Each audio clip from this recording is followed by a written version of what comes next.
Sa Manila North Port, muling nagpalipas ng gabi ang ilang pasahero matapos madelay ang biyahe ng mga barko.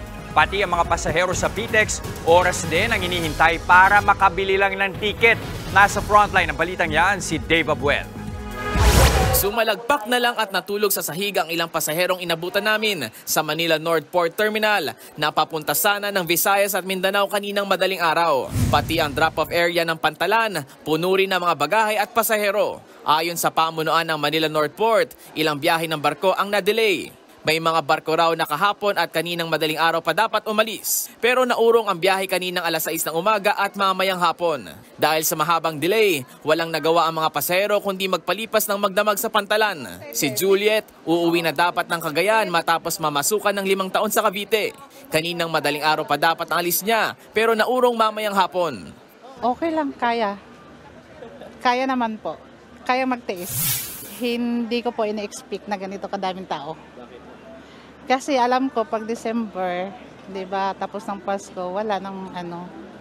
Kaya nga pinaiwas ko ng December 26 para hindi na masyado. Pero siguro dahil sa panahon.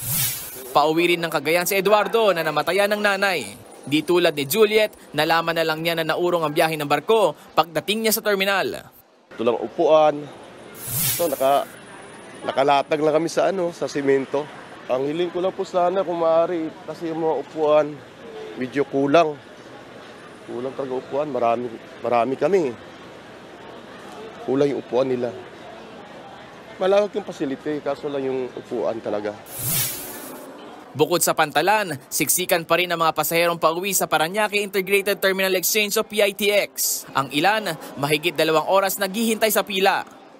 Ito yung pinakamahaba naming naranasan pong pila rito. Kahit na medyo gutom na, okay lang po. Taste na lang po para makauwi na rin po sa bahay namin.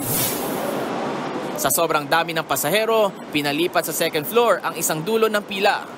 Ayon sa pamunuan ng PTEX, umabot sa mahigit 104,000 ang tinatayang nasa terminal sa kasagsagan ng rush hour kahapon.